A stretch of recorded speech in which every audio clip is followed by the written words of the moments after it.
What is up, you guys? This is All Danny Day 1 on the PS4, and I'm going to be giving you a video on basically how to, or not how to, but how the capital works. So if you're going to look at your capital, you would press start or go to options, go to campaign, and then the first thing in campaign will be capital. It'll say capital, provinces, alien, quests, and stories. So capital, you're going to have these different options. If you haven't completed your whole story, or your provinces, then you're not going to have the Temple of Deeds. You will not have Flavius Laboratory, and you will not have distortions. You will have Cathedral, Tower of Knowledge, and Hall Trophies. So let's go ahead and talk about the Hall Trophies really quick. So with the Hall Trophies, you're going to have all these different perks. They will require you to have Victor's Medals, and Victor's Medals are earned through either the event, you can earn them from directives, or you can buy them with Argents. So there's a lot of these are really useful. The most important one I would suggest getting would be Etheon Depths 1, because that's a self-revive ability. And then another one that's pretty good, I would say, is probably the Battle of Engineers. If you do not have a mount or anything, that's what I would suggest to go for, but it costs like 28,000 or 25,000, 28,000. So for me, I wouldn't really go for that. I would go for the Etheon Depths one because, like I said, you get a self-revive. But the thing with the self-revive is, if you're in a party with other players and then someone goes down and they use their self-revive, then you have to wait for your cooldown for the whole, because it's a group cooldown. So one person uses self-revive, everyone has to wait to use their self-revive. So make sure, if you are running a 10-man or whatever, and your best player, your strongest player, or your tank, whoever that's the most important player in the group, which I don't mean to sound like an whatever, but you're going to have a tank, most likely in the 10-mans or in the harder content like the Avatar. And if they go down, then you want them to have a self-revive. So don't just hit your self-revive because you want to stay in the battle. Make sure you use your self-revive wisely. And then the others, for example, Key of Elements, this one gives you credits pretty much. I think it's every day they give you credits. Etheon Depths 2, that just does auto loots. So instead of you having to go up to each item and gathering it, all it does is the companion just vacuums all the loot for you after you're out of combat. And then All for Science 1, Wardens of Elements, Heart of the Griffin, Ancient Traditions, and Breath of Death. Those are all, they all increase your might from your Bastions or Cathedral or your Tower of Knowledge, or your Might of Tower, or Tower, yeah, Tower of Knowledge. The Heart of the Griffin isn't going to be in the Holo Trophies. You have to unlock this from the event that is happening right now. So in the future, in 2 weeks, less than 2 weeks, it'll disappear and you won't be able to earn this. But the others, you can have them. So the way that they all of these work, the ones that I had just said, all for Science 1, Wardens of Elements, Ancient Traditions, and Breath of Death, and Heart of the Griffin, they use Victor's medals as well, but they start off at 6,000 or 3,000 medals for the first rank, then 6,000 medals for the next one, and it's going to go to 12,000, and then maybe 24, then 36. I'm not sure. I haven't gotten any of my medal or any of those up to the 3rd, 4th, or the 5th star. But what they do is they increase the amount of might that you can get from those specific things. So All for Science 1 will give you increase in your might from cathedrals. Wardens of Elements will increase your might from towers. The Heart of the Griffin will increase your might from the cathedral. Ancient Traditions will increase your might from bastions, and Breath of Death increases it from bastions. And then the next thing is Keys of Elements 1. It just gives you a map and scouting for...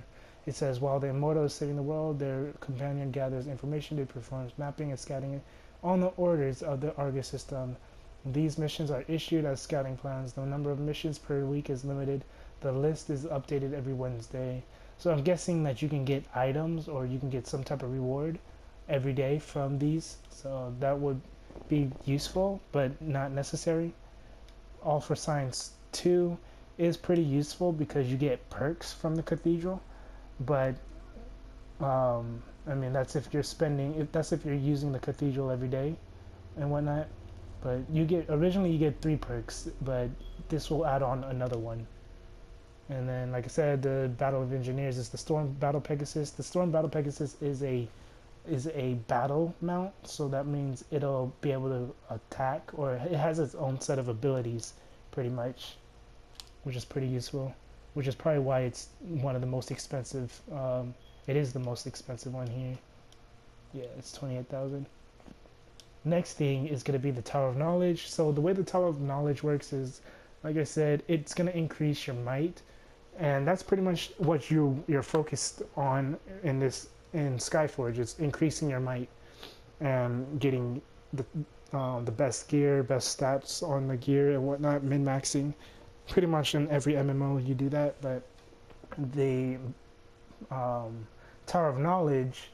With the Tower of Knowledge, the way it works is you need knowledge of enemies. So you can unlock knowledge of enemies just from killing regular enemies. You can get your Tower of Knowledge of enemies from going to the provinces. Each province has this too. You can go to any of them that has the flags like this, like Red Coast or Anterius Cave. I'll go to one that I haven't completed. So one like Malign Caves. As you can see, it'll give me 30,000 knowledge of enemies if you complete it. And you can only do it one time too. I mean, you can keep going back and forth through the provinces and do these open world areas and do the missions all over again. But you can only get the knowledge of enemies, this whole stack of knowledge of enemies one time, which is unfortunate. It would be nice if it was like a weekly thing, a weekly reset or something. But yeah, in each province will different. They'll give you a different amount of knowledge of enemies. Some might give you only like 10,000 or 20,000. Some might give you like 50,000. And you use those knowledge of enemies to increase your Tower of Knowledge, and it increases little by little on the percentages. And you get a certain amount of available researches a day. And yeah. That's pretty much it. And you can also see the rank of your Tower of Knowledge. You can also increase your Tower of Knowledge from your directives. Your directives change time to time. They won't all be the same, but the directives can reward you Tower of Knowledge increase. It'll increase your tower rank by a good chunk. So I think it's about 3 tower ranks, which is a good amount of might right there. Next thing we're going to talk about is the cathedral. So the cathedral is basically just all your followers. You don't have to necessarily pay for the great ritual. It does increase over time. Every time you get every time you increase it, I don't know how many followers you have to increase for the price to increase, but it does cost a lot later down the road. But you can find your followers from just running any mission pretty much. A lot of the followers are just hidden, but those are the same spots that they'll always be in. Sometimes there's multiple spawn points for followers, and sometimes there's not many spawn points. Sometimes you'll find like 5 followers, or 5 rescues, or you might find 2 rescues. So the rescues, one rescue can give you 1 to 5 followers. And you can also only max out to 100 followers a day. Unfortunately, they made it to where you can't keep spamming Great Ritual to keep getting multiple followers or whatever. I mean, you can, but you're not going to get anything past that. You're not going to get an increase in your might, unfortunately.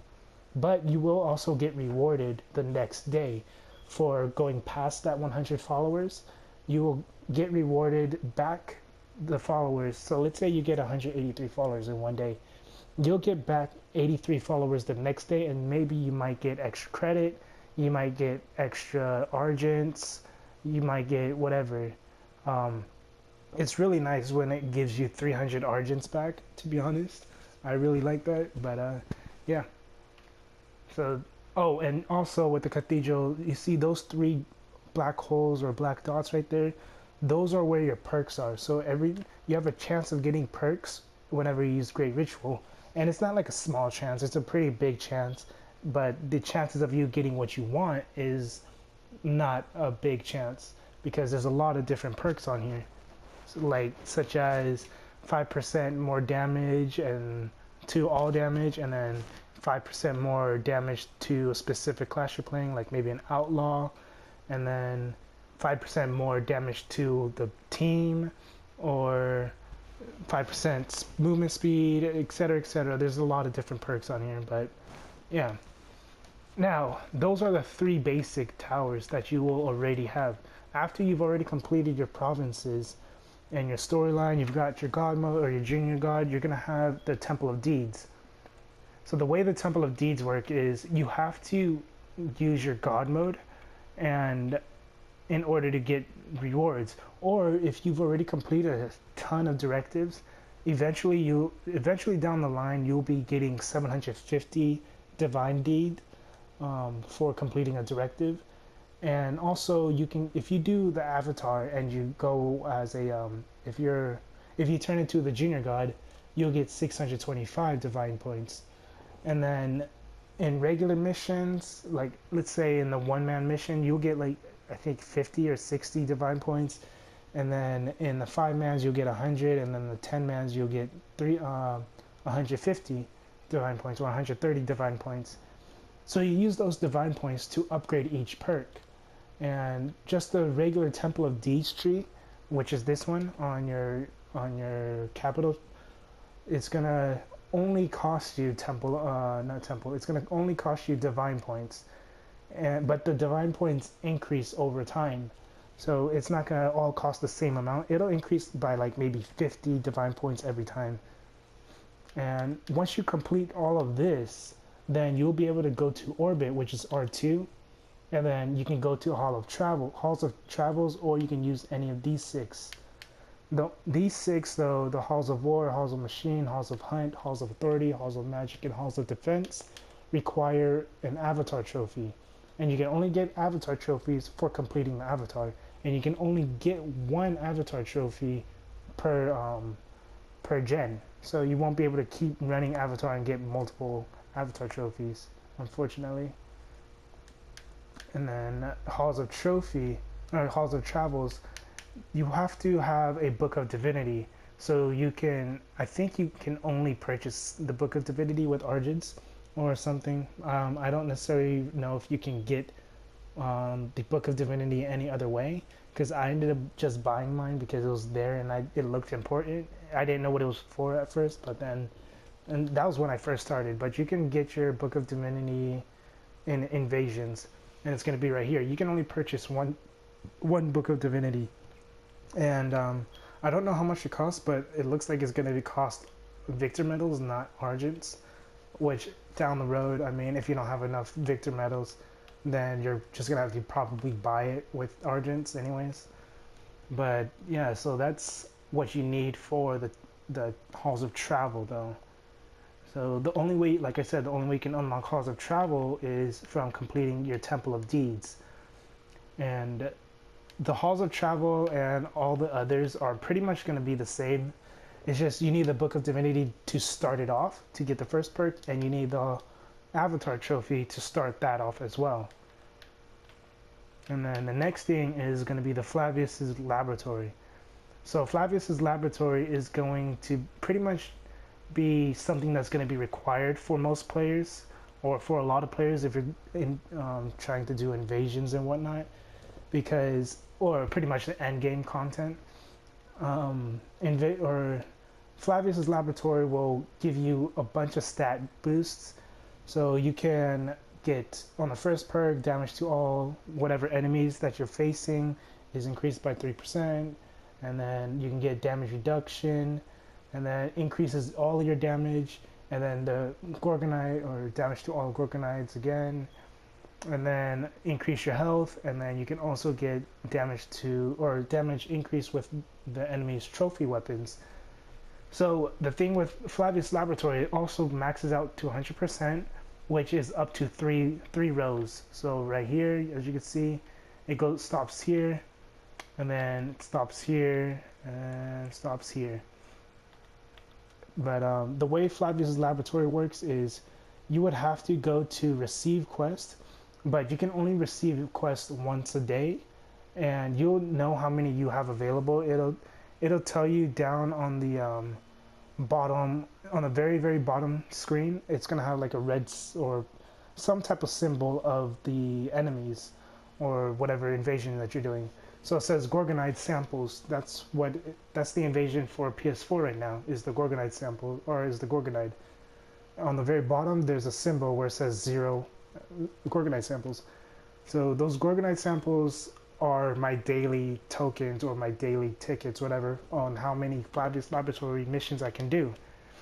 So if you don't do your Flavius Laboratory mission that day, it's okay, because it just stacks up all the way up until the very last day of the Flavius Laboratory being there, or not Flavius Laboratory, of that invasion, that specific invasion being there.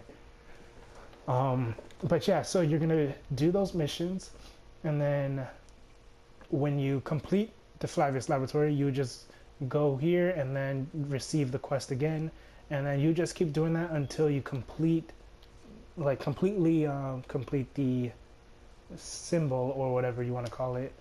And then when you do that, it's gonna say unlock ability or unlock talent or unlock stat. I don't remember exactly, but I think it says unlock ability. You're gonna just press that, and then it'll unlock the next one to go, and then it's just so on and so on. It's pretty simple. And then for the previous ones that you've missed, so if you're on PS4 and if you just now started, you can go back to Mechanoids, Phytonides, and Reapers of Death, and you won't have to go through the same process as you would have to with the current invasion. So with the current invasion for the Gorgonide, you do not have you have to do multiple missions to get one symbol.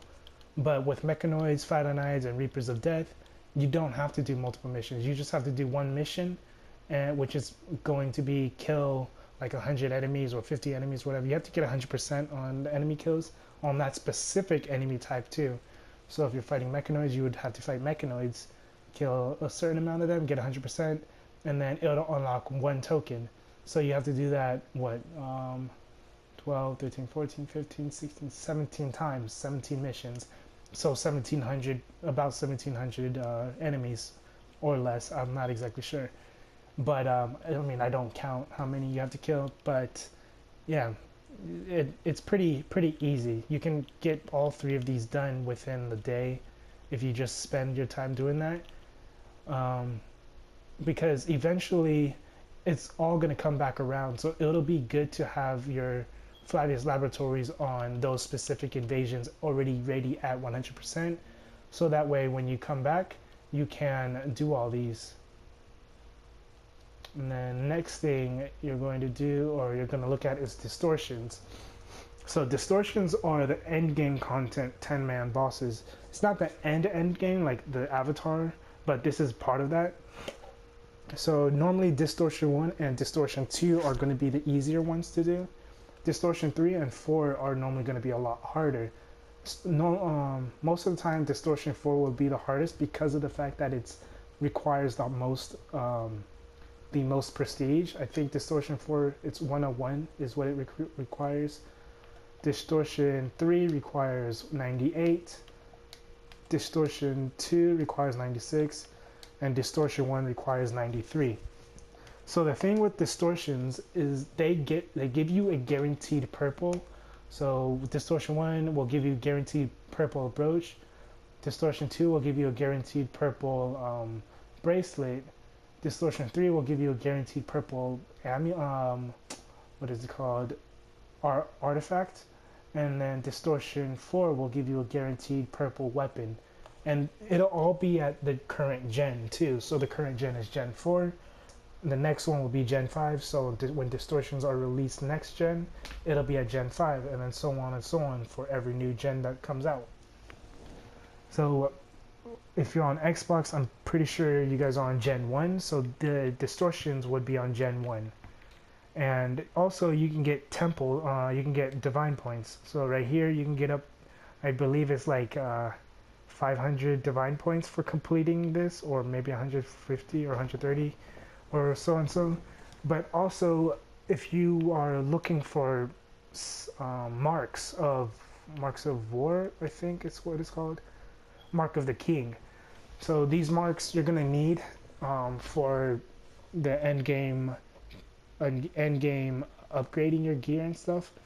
But Mark of the King is a mod, or is a material that you use to upgrade your mythical items, or yeah, mythical items. But you have to complete that distortion to get it, and we'll talk about all those upgrades and stuff later on. But yeah, that's pretty much it with everything. So Halls of Trophy helps you increase your might and gives you a bunch of other bonuses. Tower of Knowledge also, before I forget, you can get bonuses, like bonus abilities that you can use from Flavius at the start of a mission, from getting your Tower of Knowledge increased and stuff. Not increased, but just researching. It'll give you random abilities that you can use, and you can also replace them. So that's what the Tower of Knowledge is. And then the Cathedral can give you perks, stat perks, and increases your might as well. Temple of Deeds increases your divine form stats. And then Flavius Laboratory is going to be super important for everyone, regardless of being new or a vet. And then Distortions is pretty much the end game content. So that's pretty much it with this video. If you guys thought this helped you out at all, go and leave a like, comment, subscribe. If you have any questions or concerns, let me know down in the comment section. If you have any video suggestions or anything, let me know as well. Yeah, that's pretty much it. This is all Day1 on the PS4. Have a good day, good night, and peace.